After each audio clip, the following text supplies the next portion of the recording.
আমাকে সে নিয়েছিল ডেকে, বলেছিল, এ নদীর জল তোমার চোখের মতো ম্লান, বেদফল, সব ক্লান্তি রক্তের থেকে স্নিগ্ধ রাখছে পটভূমি।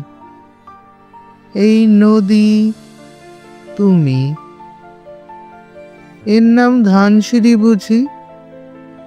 মাছরাঙাদের বললাম। গভীর মেয়েটি এসে দিয়েছিল নাম।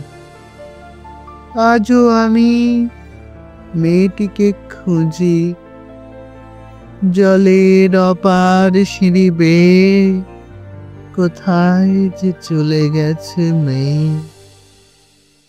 সময়ের অবিরল সাদা আর কালো বুননির বুক থেকে এসে মাছ আর মন আর মাছরাঙাদের ভালোবেসে ঢের আগে নারী এক, তবু চোখ ঝলসানো আলো ভালোবেসে 16 আনা নাগরিক যদি না হয়ে বরং হতো ধানসিঁড়ি নদী।